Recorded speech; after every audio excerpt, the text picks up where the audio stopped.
Good evening. Welcome to Economics 330, Global Trade and Political Economy, City University of New York, MAC. Welcome to the formal lecture part of our office hour and lecture. As always, we will begin with the formal lecture part, after which I will turn off the camera, and then we go into Q&A and other office matters, office hour matters. Today is Tuesday, September 16th, 2025. And in this week's Module 4 lecture, we will continue our discussion on the major institutions for managing world trade. As such, our learning objectives is that by the conclusion of this week's assessment, you will be able to successfully address the learning outcomes for this week. And as I hope you know, the first learning outcome is the ability to explain the origins, rationales, and roles of the post-World War II institutions that were established to manage global trade. Pre-World War II, international organizations such as the Bank of International Settlement, or BIS, was established in Basel, Switzerland in 1930 to oversee the settlement of German reparations after World War I. The BIS main purpose was to promote cooperation among central banks. Crucially, the BIS, or the Bank of International Settlement, lacked institutional capacity and mandate to successfully address major economic and geopolitical challenges such as the Great Depression, post-World War reconstruction of Europe, and conflict resolution and rulemaking institutions. Consequently, in July 1944, delegates from 44 countries convened the Bretton Woods Conference at the Mount Washington Hotel in Bretton Woods, New Hampshire. And within 22 days, these 44 countries endorsed a framework for international economic cooperation after World War II. The rules-based international order, as we know it today, is predicated on a system of laws, rules, and norms, and it has underpinned international interaction since its formal establishment in 1945. Two international economic organizations resulted from the Bretton Woods Conference. First is the International Monetary Fund, or the IMF, while the second is the International Bank for Reconstruction and Development, or IBRD, which is now part of the constituent banks of the World Bank Group. In 1948, the General Agreement on Tariffs and Trade, or GATT, became the main global trade organization. The United Nations, or the UN, which succeeded the League of Nations, was established after World War II, and its charter, which was drafted by 50 countries in San Francisco, California, took effect on October 24th, 1945. So you can see the United States is really the primary architect of the rules-based international system, which again, some argue that the current administration is upending. And they would further argue that the rules-based international system created a US hegemony and that we have been the biggest beneficiaries, although broadly, the international order has brought unprecedented peace and stability and growth, economic growth, to the world, unlike has ever been witnessed. Well, that aside, the second learning outcome for the week is to describe the IMF, the World Bank, the United Nations, and the World Trade Organization. So we get to understand what institutions mean and what they're intended to address in this new post-World War II international order. The IMF, as I hope we all now know, means the International Monetary Fund, is regarded as the global lender of last resort to national governments and a leading supporter of exchange rate stability. We covered this in very generic terms last week, but we will delve into it a little bit more in this class. The stated mission of the IMF is to work to foster global monetary cooperation, secure financial stability, facilitate international trade, promote high employment and sustainable economic growth, and lastly, reduce poverty around the world. The IMF began with an original goal of reconstructing the international monetary system after World War II. The IMF now plays a central role in the management of both balance of payments difficulties, and we will go into detail what that means, and international financial crisis. Through a quota system, countries contribute funds to a pool from which countries can borrow if they experience balance of payment problems. The World Bank is an international financial institution that provides loans and grants to governments and private institutions of low and middle income countries for the purpose of pursuing capital projects. The World Bank's vision is to create a world free of poverty and on a livable planet, environmental and otherwise. That's what they mean by a livable planet. The World Bank Group is a unique partnership of 5 institutions working for sustainable solutions that reduce poverty and build shared prosperity in developing countries. In 1995, the General Agreement on Tariff and Trade, or GATT, was superseded by the World Trade Organization, or WTO. GATT, though largely successful in its original goal, lacked a coherent institutional structure. In short, GATT was a legal agreement acting as an international organization. The World Trade Organization, or WTO, incorporates the principles of GATT and is better positioned to carry them out because, among other factors, it is better versed on issues such as intellectual property, it has a faster dispute settlement system, and wields more power. Significantly, WTO or World Trade Organization rules are applicable to services and aspects of intellectual property along with goods.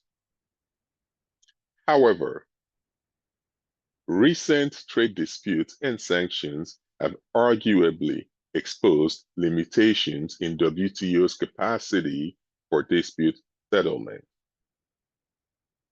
The next global institution is the United Nations, or the UN, which succeeded the League of Nations and was established after World War II, and its charter, which was drafted by 50 countries in San Francisco, California, took effect on 24th October 1945, with the aim of preventing future world wars.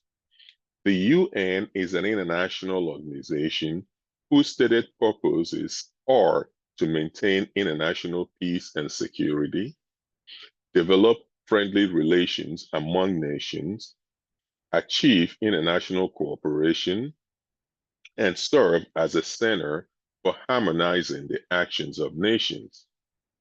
The UN is the largest international organization.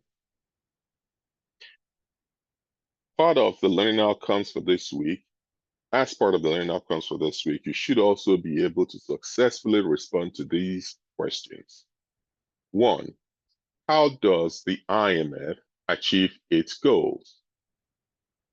The IMF achieves its goals of fostering international financial stability by offering three distinct but complementary services.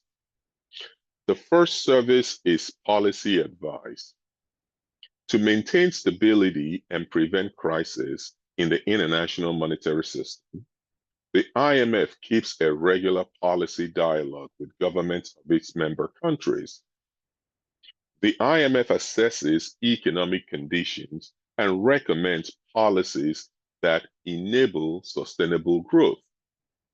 The IMF also monitors regional and global economic and financial developments.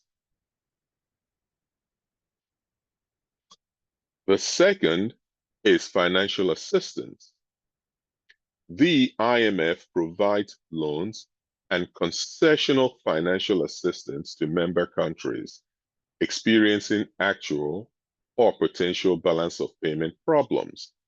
This is a core responsibility of the IMF. Now, understand what a balance of payment is.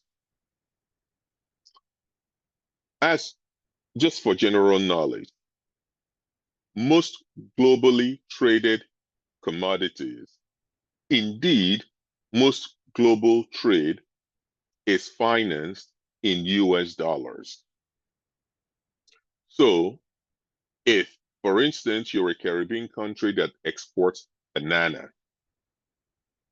when you sell it in the international market, more often than not, the price of that banana is priced in US dollars. When you also purchase commodities such as crude oil in the international markets, most often than not, it is also priced, almost always actually, it is priced in US dollars. Now, think about the challenge this might present for, say, a small island country in the Caribbean. If that country imports, let's say, television sets, because many countries in the Caribbean, I suspect, do not manufacture television sets or mobile phones. So let's say that country needs to import television sets, washing machines, and mobile phones for its consumer market. It needs to buy those things or even crude oil or refined petroleum. It needs to buy these commodities with US dollars. So how does the country get US dollars? It gets US dollars by selling things to the world.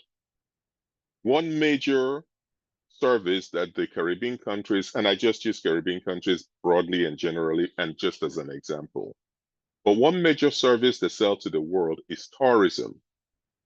So when tourists come, they exchange their US dollars for local currency, or they pay in US dollars with their credit cards or bank cards. In this regard, the economy of said Caribbean country earns foreign exchange revenue, i.e. US dollar. So even if someone were to come from China and they wanted to pay for a hotel room, that hotel room will be priced in dollars. And then the banking sector will deduct the yuan, which I hope you know is the Chinese currency equivalent of that US dollar. So in this way, that Caribbean country is earning US dollars. So when that country wants to buy crude oil or refined petroleum that it would put in gas stations, it now has US dollars to pay for it. What if, for instance, the country X in the Caribbean, again, using the same analogy and example, needs to import, and I'm keeping this very simple, needs to import $100 worth of petroleum products every year, every month, or every quarter, because most accounts are kept quarterly. So let's just stick to quarters. Quarters, as I hope you know, is every 3 months. So let's say this Caribbean country needs to import $100 worth of refined petroleum every quarter. However, During that quarter, that Caribbean country only earned $80 worth of foreign exchange. That is the total value of foreign exchange that that country earned from tourism, from selling banana, from selling bauxite in the case of Jamaica, is $80. So the country needs an additional $20 to be able to finance the crude oil that its economy needs to keep going. When a country needs more foreign exchange than it takes in, that country is said to suffer a balance of trade deterioration. Typically, all things being equal, that country will then begin to go to the markets to try to borrow. Again, all things being equal, this is some of the worst reasons to borrow. If you want to borrow to cover your recurring budget, it's typically more helpful to borrow to cover capital projects. Let's say you want to build a road that would make it easier for people to bring fish from the countryside to the city, or to bring fruits and vegetables from the countryside to the city, thereby facilitating economic activity and hopefully government revenue and more consumption. That might be a better reason to borrow. Be that as it may, many countries, it is not uncommon for countries to borrow to support recurring budget expenditures. And that's where problems can begin. But this is essentially what balance of payment is. So when we say the IMF supports countries who suffer balance of payment deterioration, this essentially means countries who are in economic difficulty where their obligations surpass their income. So that's a key part of what IMF does. So when I say the IMF provides loans and concessional financial assistance to member countries experiencing actual or potential balance of payment problems, this is a core responsibility of the IMF. The third core responsibility of the IMF is capacity building, capacity development. The IMF provides capacity development, which is technical assistance and training of government officials to help member countries strengthen economic institutions and statistics, as well as capacities in areas such as taxation and administration, expenditure management, monetary and exchange rate policies, financial system, supervision, and regulation. And lastly, they also provide capacity development in legislative frameworks. So the second question then is, if the IMF does all this great work, why is the IMF controversial? Here are some thoughts on that. Since the collapse of the fixed exchange rate in 1973, the International Monetary Fund has taken a more active role in fostering financial stability, especially in developing countries. Some critics say the conditions the IMF attaches to its loans are too harsh and have harmed developing countries. So let's unpack very quickly what that argument speaks to. Look at it this way. Let's try to, and I try to make the class not be too abstract so that it is logic that we can all relate to and that may apply to our everyday life. So let's say that somebody's rent is, again, sticking to the $100 analogy. Let's say someone's rent is $100 and their grocery bill for the month is $50. And they spend another $50 on entertainment, lunch, dinner, movies, Netflix, whatever. So their monthly overhead, all things being equal, is $200. But their monthly income is $120. So now they owe rent And after the third month, the landlord is threatening eviction.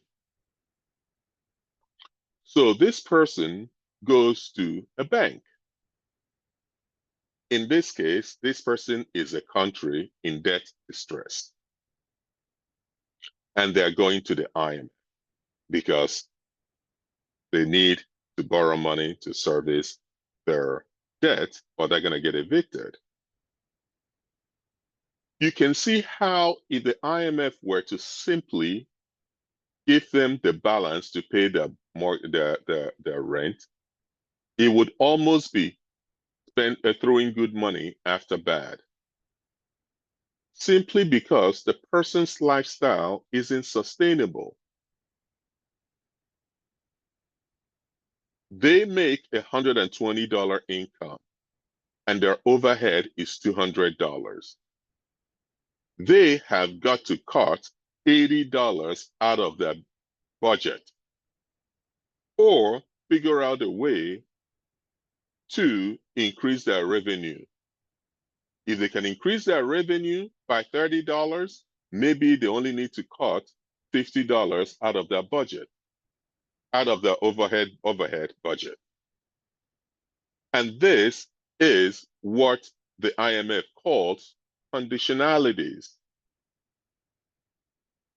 So that's what is meant when they say that some critics say the conditions or conditionalities that the IMF attaches to its loans are too harsh and have harmed developing countries.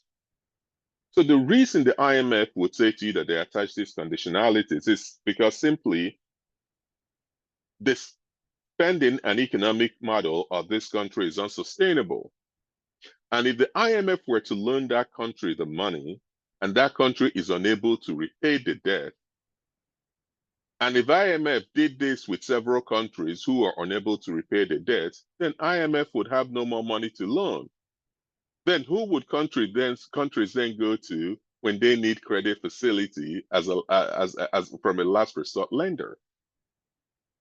That is the argument the IMF would make, but we will continue to unpack that. So, with respect to conditionalities of credit facilities, IMF loans are conditional on the implementation of certain economic policies. These policies tend to involve the following: reducing government borrowing,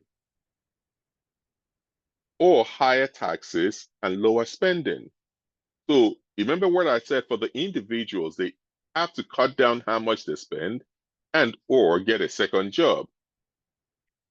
For governments, the way that would manifest itself is that the government has to ask people to pay more taxes. That is like the government getting extra revenue or getting a second job. And then on the other hand, cut overhead. That is lower the spending rate of the government.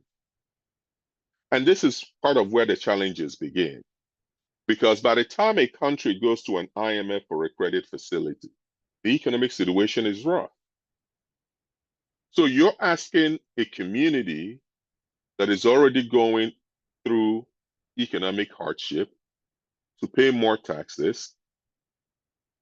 Then some of the services that they enjoy from the government, maybe, say, for instance, reduced or free bus services for the elderly or students, you're going to ask the government to cut those services because the government simply cannot afford it. So you can see how this particular conditionality would appear to be placing additional hardship on the citizens of this country. On the other hand, again, going back to the individual analogy, if your overhead is $200 and your income is $120, something has got to give. There's got to be a mixture of more income and or less spending. The other conditionality the IMF would often place on countries is to ask that the countries increase their interest rates to stabilize the currency. As I hope everyone in the class knows, how much is money? money has a price. Money, a dollar is just not worth a dollar. A dollar is worth the percentage of interest rate you have to pay if you borrow it. So the price of a dollar is a dollar plus the interest rate you have to pay to borrow it. What tends to happen quite often when the economy is suffering distress is that there is an inflationary pressure. One of the ways, classic ways to curb inflation is to increase interest rates. That way, economic activity will slow down. And here is why increasing interest rates, or how increasing interest rates slows down economic activity. So you might want to buy a new car, but if the interest rate you're going to pay on that car is 10%, that would exponentially increase how much monthly payments you have to make on that car if you're financing it, which you're most likely going to do. But what if that interest rate goes from 10 to 1%? You can see how more people who are sitting on the sidelines can begin to go into the market and spend to buy more cars. So by just adjusting interest rates, the central bank of a country can stimulate demand or curb inflation. If, on the other hand, there is an inflation, the government can increase interest rates through the central bank, or as we call it in the United States, the Federal Reserve Bank, can increase interest rates, and in so doing, slow down an overheating economy. Part of the challenges that this creates is, think about this. If you have money and you're rich and interest rate is high, that means your money in the bank is making a much more interest for you, all things being equal. But if you want to borrow, it becomes that much more expensive, not just for the person looking to purchase a new car. It will be the same looking to buy new tools for a factory, because all interest rates are like a rising tide, it lifts all boats. So core interest rate goes up, every other interest rate gets affected. So the third conditionality that the IMF would ask of countries is that the countries should allow failing businesses to go bankrupt.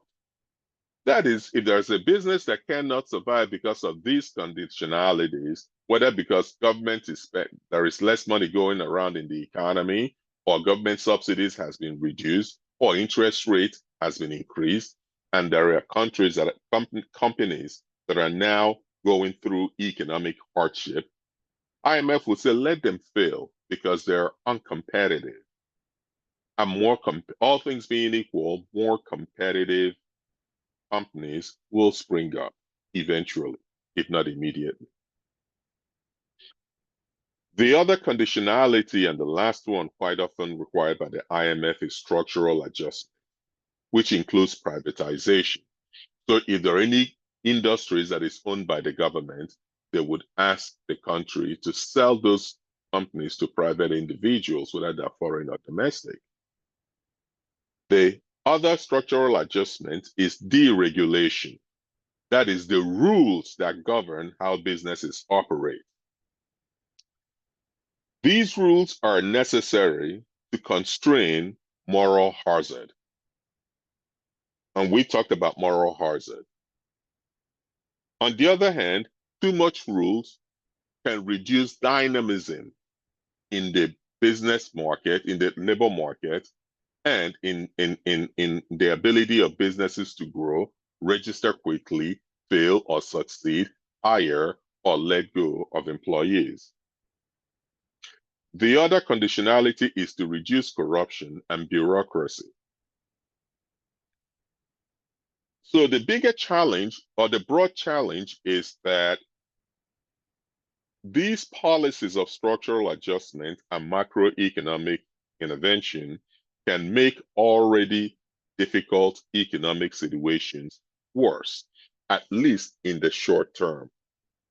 And therefore, this leads to the often heard complaints that IMF facilities worsen poverty. Another significant controversy is that the IMF does not sufficiently understand the dynamics of the countries they work with. This line of thinking insists that IMF would insist instead on blanket reforms. Others, such as Joseph Stiglitz, a new Keynesian economist, will argue that while the IMF does not participate in a conspiracy to further undermine indebted countries, that the IMF is, however, reflecting the interests and ideology of Western financial community. Now, yet another criticism on the IMF's neoliberal policies, such as privatization. Critics argue that free market policies are not always suitable for the situation of fragile countries with weak institutions. For example, privatization can lead to the creation of private monopolies who exploit consumers. Because after all, you're asking countries with weak regulatory institutions who are unable to really manage their economy, you're asking them to be able to manage privatization of often some of the most valuable industries in that country. You can see how this can lead to corruption where the powerful elite will capture these state industries. And once the powerful elite capture these state industries, they would want to corner their markets and reduce competition. And this would breed a monopoly and then monopolistic practices by these companies, which obviously exploits consumers. In addition to being criticized for implementing free market reforms, others criticize the IMF for being too interventionist. Believe it or not, believers in free markets argue that it is better to let capital markets operate without attempts at intervention. They further argue that attempts to influence exchange rates only makes things worse, suggesting that it is better to allow currencies to reach their market level. Others further suggest that bailing out countries with large debt creates moral hazard. We have covered moral hazard because the possibility of getting bailed out may encourage countries to borrow more. The IMF has also been criticized for imposing policy with little or no consultation with the affected countries. I mean, again, you can see how the IMF may not be very inclined to fully consider the thinking of the borrowing countries when it is imposing policies. Consider that these are the same set of characters that most likely ran the country to the ground. These are also the same set of characters that not only have political power, but often own the biggest industry. So they're not exactly credible partners to engage in legitimate and deep reforms of the economy and the political system. Which is why it is important and also fair to note that the shortcomings of the IMF tend to be widely publicized. It is true. It's easy to hear conversations about the shortcomings of the IMF. But the successes of the IMF is often less publicized because the countries just go ahead and keep doing okay. It's not news. It's only news when there are starving babies. Furthermore, Criticism of the IMF tends to focus on short-term problems and ignores the long-term view and the long-term benefits that those countries enjoy after taking up facilities from the IMF. Significantly, IMF loans have helped many countries avoid liquidity crisis. Again, remember liquidity crisis is when you suffer a balance of trade deterioration, when you don't have enough money in the economic system to be able to, for the economy and the government to function. Crucially, the fact that there is a lender of last resort provides an important confidence boost for investors.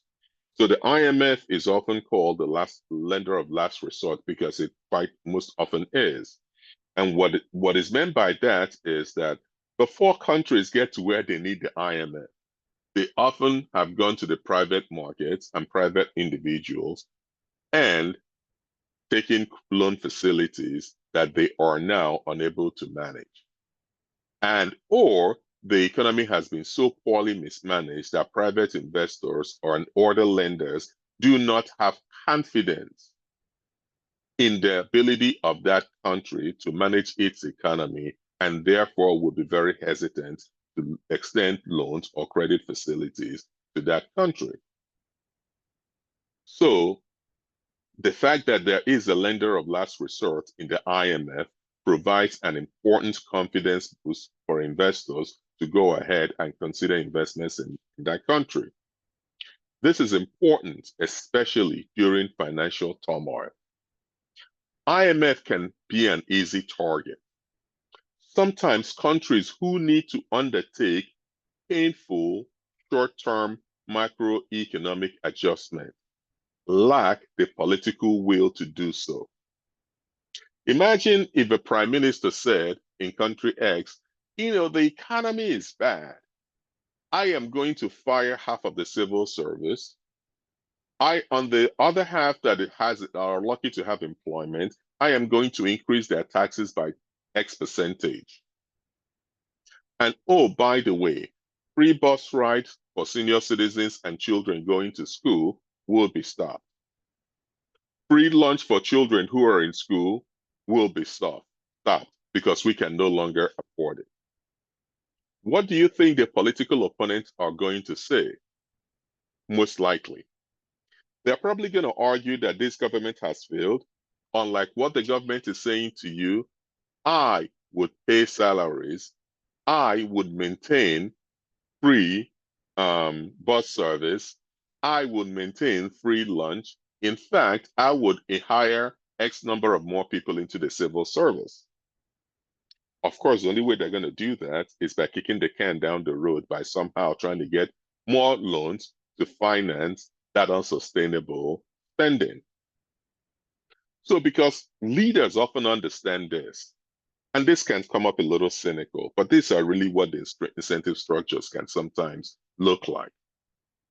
Because leaders realize that that this is the case, they would rather go to IMF, look for credit facilities, accept the conditionalities, and then blame the hardship on the IMF instead of taking responsibility for their actions and the actions of successive previous governments before them. Because those are the actions that led to the economic decline and therefore the conditionalities. Realize that countries are not obligated to take an IMF loan. It is indeed countries who approach the IMF for a loan. The fact that so many countries take IMF loans suggests there must be at least some benefits. So now, to reiterate moral hazard, we're going to adopt it as the phrase of the week. The concept that individuals, this is what informs the phrase moral hazard, which you should write down, you should understand it, and hopefully you will incorporate it in your daily interactions. And these phrases and words signal a technical understanding and a technical expertise of the subject matter. So the concept of moral hazard is that individuals or institutions are disincentivized to alter their behavior when cost of their risk or bad decision making is borne by others. That is, if I think about it this way, if you have a pair of very expensive and highly desirable Air Jordan, a collectible pair, you're probably going to lock that in a safe or somewhere very, very safe. So, because you want to protect your investment. What happens if an insurance company that is completely legit says, for $1 a year, I would insure your Air Jordans 100%. And whatever the market value of the Air Jordans is at any time something happens to it, we will pay you that 100%, no questions asked. You can see how you are going to be less inclined after you purchase this insurance to be meticulous about how you safeguard your Air Jordan. Because it's only $1 a year. For $1 a year, if they steal it, rain pours on it, somebody pours grease on it, you get a new, your insurance will pay for a new one. So this is moral hazard. That insurance that is supposed to protect your investment can become a disincentive for you to really take care of your Jordans. Because the risk, if something bad happens to your Jordans, is no longer borne by you. It is borne by the insurance company. And this can lead to negligence and poor decision making. The way this translates to government is that if governments know that if they spend poorly, they could go get another credit facility, they are less inclined to be judicious about how they spend public finances. And this creates what is known as moral hazard. So I hope that this has been a really enriching class. We're beginning to get into the meat and potatoes of global trade and political economy, especially with respect to the institutions, post-World War II institutions that undergird the rules-based international system.